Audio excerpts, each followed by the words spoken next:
بسم اللہ الرحمن الرحیم۔ السلام علیکم ورحمۃ اللہ وبرکاتہ۔ جی ڈیئر اسٹوڈنٹس، امید ہے کہ آپ سب خیریت سے ہوں گے۔ آج انشاءاللہ العزیز جو ہم آج کا لیکچر ہے وہ سورۃ الحشر کی آیت نمبر جو ہے وہ 18، 19 اور 20 یہ انتہائی اہم ہیں، تو اس کی ترجمہ اور تشریح کے حوالے سے جو ہے نا وہ بات کرتے ہیں۔ حضرت جریر رضی اللہ تعالیٰ عنہ سے جو ہے نا یہ ایک حدیث ہے، وہ فرماتے ہیں کہ رسول اللہ صلی اللہ علیہ وسلم کے پاس میں بیٹھا ہوا تھا، تو آپ صلی اللہ علیہ وسلم کے پاس ایک قوم آئی جو دھاری دار اونی چادریں پہنے ہوئے تھے، یعنی اون کی چادریں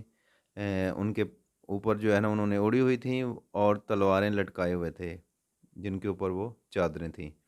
بس اس کے سوا ان کے پاس کوئی شے نہیں تھی، یعنی کوئی قمیض یا کوئی اس کے علاوہ کوئی دیگر کپڑا، ایک ایک چادر جو انہوں نے اپنے جسم پہ لپیٹی ہوئی تھی۔ اور وہاں پہ عرب کا ایک قبیلہ تھا، قبیلہ مضر، اس سے وہ لوگ اکثر تعلق رکھتے تھے۔ جب آپ صلی اللہ علیہ وسلم نے ان کی یہ کیفیت دیکھی کہ ننگے بدن ہیں اور فاقہ کشی ہے، اتنی غربت ہے، تو آپ صلی اللہ علیہ وسلم کا چہرہ اقدس متغیر ہوا۔ پھر آپ صلی اللہ علیہ وسلم اٹھے اور اپنے کاشانہ اقدس پر تشریف لے گئے۔ پھر آپ صلی اللہ علیہ وسلم نے مسجد کی طرف تشریف لا کر ظہر کی نماز پڑھائی اور ممبر پر جلوہ گر ہوئے، اللہ تعالیٰ کی حمد و ثنا بیان کی، اور پھر اس کے بعد قرآن پاک کی جو ہے نا یہ آیتیں جو سورہ حشر کی 18، 19 اور 20 ہیں، یہ آپ صلی اللہ علیہ وسلم نے تلاوت فرمائیں۔ اس کا ترجمہ اور تشریح ہم دیکھتے ہیں کیا فرمایا آپ صلی اللہ علیہ وسلم نے۔ یا ایھا الذین آمنوا اتقوا اللہ، اے ایمان والو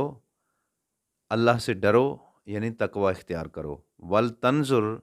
اور چاہیے کہ دیکھے نفسن، ہر شخص، ما قدمت لغدن، کہ اس نے اپنے کل کے لیے کیا آگے بھیجا ہے،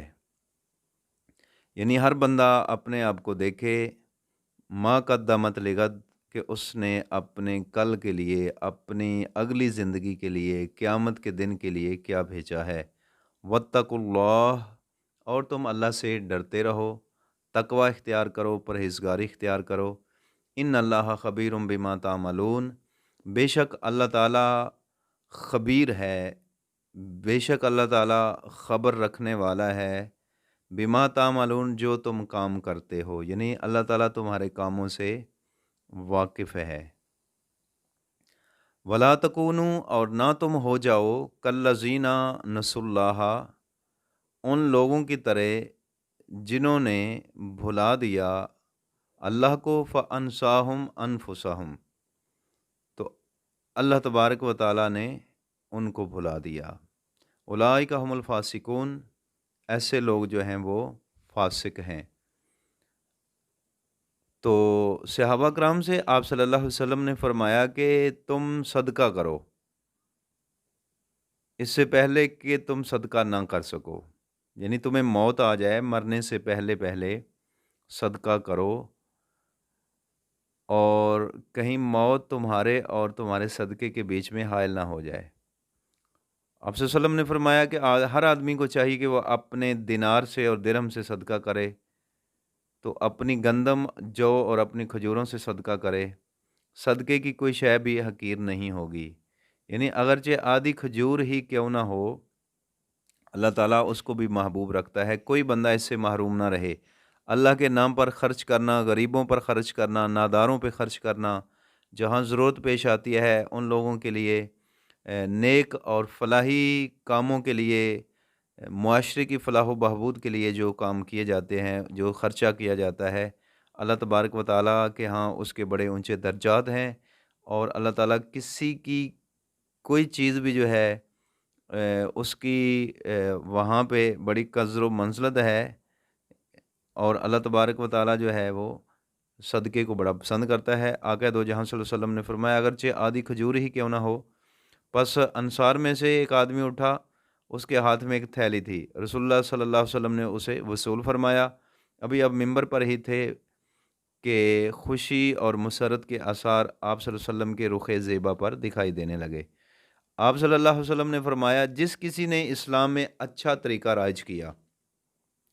اور اس کے مطابق عمل کیا، تو اس کا اجر اس کے لیے بھی ہوگا اور اس کے اجر کی مثل بھی ملے گا، جس نے اس کے مطابق عمل کیا۔ مراد یہ ہے کہ اگر اسلام میں کوئی اچھا طریقہ، کوئی اچھی رسم، کوئی اچھا رواج انسان قائم کرتا ہے تو اس کو بھی اللہ تعالیٰ ثواب عطا فرمائے گا، اور اس کے بعد جو آنے والے اس طریقے پہ عمل کرتے ہیں تو اللہ تعالیٰ ان کو بھی جو ہے نا وہ اتنا ہی اجر عطا فرمائے گا، اور اس بندے کو جتنے لوگ عمل کریں گے اس کا ثواب اس کے کھاتے میں لکھا جائے گا۔ مثلاً کوئی بندہ راستہ بنوا کے چلا جاتا ہے، اور بھی لوگ اس کے نقش قدم پہ چلتے ہیں، راستے ٹھیک کرتے ہیں، کسی غریب کی خدمت کر دیتے ہیں، کوئی کنواں لگوا دیتے ہیں، یا کوئی بھی نیکی کا کام جیسے صدقہ جاریہ اسے بولتے ہیں کہ آپ کسی کو علم سکھا دیتے ہیں تو یہ بھی صدقہ جاریہ ہے۔ آگے وہ جس کو علم سکھائیں گے تو جس نے پہلے علم سکھایا اس کو بعد میں آنے والوں کا تمام کا اجر و ثواب بھی ملتا رہے گا، اور کسی کے اجر میں کوئی کمی بھی نہیں ہوگی۔ اس کے علاوہ آپ صلی اللہ علیہ وسلم نے فرمایا کہ اگر کسی نے برے طریقے کو رواج دیا اور اس کے مطابق عمل کیا تو اس کا بوجھ اسی پر ہوگا، اور جس کسی نے اس کے مطابق عمل کیا اس کی مثل بوجھ بھی اس پر ہوگا، اور ان کے اپنے بوجھوں میں سے بھی کوئی چیز کم نہیں کی جائے گی۔ یعنی اچھا کرو گے تو اچھا لوگے، اور اس کے بعد آنے والے لوگ جو اس کے نقش قدم پہ چلیں گے وہ تمام ثواب بھی اسی بندے کو ملے گا۔ اگر کوئی برا طریقہ رائج کرتا ہے تو پھر اس کا وبال بھی اس آدمی پر بھی پڑے گا، اور اس پہ جتنے لوگ عمل کریں گے ان کا جو بوجھ ہے، وبال ہے، وہ بھی اسی بندے پر ہی پڑے گا۔ اس کے بعد آقا دو جہاں صلی اللہ علیہ وسلم نے فرمایا کہ لوگ وہاں سے اٹھے اور ادھر ادھر بکھر گئے، جس کے پاس جو کچھ تھا، کچھ دینار تھے، کچھ درم تھے، انہوں نے سب لا کے حضور نبی کریم صلی اللہ علیہ وسلم کی بارگاہ میں حاضر کر دیے۔ جس کے پاس کچھ کھانا تھا اس نے وہی پیش کر دیا۔ بہت ساری چیزیں جمع ہو گئیں تو آپ صلی اللہ علیہ وسلم نے ان لوگوں کے بیچ میں وہ تقسیم فرما دیے۔ حضرت قتادہ رضی اللہ تعالیٰ عنہ سے یہ مروی ہے کہ ما قدمت لگا دن سے مراد قیامت کا دن ہے، کہ ہر بندہ قیامت کے دن کے لیے کیا کچھ آگے بھیج رہا ہے، اور قیامت کے لیے کیا اس کی تیاری ہے، کیا اس کا صدقہ و خیرات ہے۔ حضرت ابو بکر صدیق رضی اللہ تعالیٰ عنہ نے ایک بہت اہم خطبہ ارشاد فرمایا، جس کے بیچ میں آپ نے فرمایا تم جان لو بے شک تم ایک مقررہ مدت میں صبح و شام آ جا رہے ہو، اور تم سے اس کا علم مخفی رکھا گیا ہے۔ یعنی کوئی صبح آتا ہے، کوئی شام آتا ہے، کوئی صبح کو جاتا ہے، کوئی شام کو جاتا ہے، اور کسی کو پتہ نہیں کہ اس نے کب مر جانا ہے۔ اگر تم استطاعت رکھتے ہو کہ مدت گزر جائے اور تم کوئی بچاؤ کا طریقہ کر سکو، یعنی اگر تمہیں طاقت ہے کہ جتنا تمہیں اللہ نے زندگی دی ہے اس کو حفاظت گزار سکو تو تم ایسا کرتے، لیکن تم اللہ تعالیٰ کے اذن کے بغیر ہرگز اس پر قادر نہیں ہو سکتے۔ بے شک ایک قوم نے اپنی عمر دوسروں کو دی، اور اللہ تعالیٰ نے تمہیں اسے منع کیا ہے کہ تم ان کی مثل ہو جاؤ، یعنی پہلے لوگوں کی نسبت۔ وہ بڑے بڑے محلات میں، بڑی بڑی وادیوں میں گھر بناتے تھے، اور بڑے بڑے باغات، بڑی عالی شان عمارتیں بنا کر ان میں رہائش پذیر تھے، لیکن وہ تمام اس دنیا میں آج موجود نہیں ہیں۔ سب کچھ ملیا میٹ کر کے رکھ دیا گیا ہے۔ انہوں نے اپنے اللہ کو بھلا دیا۔ نیکی کے کاموں میں وہ بہت پیچھے رہ گئے ہوئے تھے، صدقہ و خیرات کے حوالے سے بھی وہ بہت پیچھے رہ گئے ہوئے تھے۔ تو حضرت صدیق اکبر نے فرمایا وَلَا تَكُونُوا كَالَّذِينَ نَسُوا اللَّهَ، تم ان لوگوں کی طرح نہ ہو جاؤ جنہوں نے اللہ کو بھلا دیا اور پھر اللہ تعالیٰ نے بھی ان کو بھلا دیا۔ اولئک هم الفاسقون، ایسے لوگ نافرمان ہیں، فاسق ہیں، کہ جن کو خبر ہی نہیں تھی کہ آج وہ دنیا میں آئے ہیں تو کیا کرنا ہے انہوں نے، تو آج ان میں سے کسی کو بھی تم پہچانتے نہیں ہو۔ ان کے اعمال ختم ہو گئے، جو کچھ انہوں نے آگے بھیجا وہ ان کے اوپر وارد ہو چکا ہے۔ وہ پہلے جبر و ظلم کرنے والے کہاں ہیں جنہوں نے شہر تعمیر کرائے اور پھر انہیں فصیلوں کے ساتھ محفوظ بنایا؟ وہ چٹانوں اور ٹیلوں کے نیچے اب آ گئے ہوئے ہیں۔ اللہ کی کتاب ہے،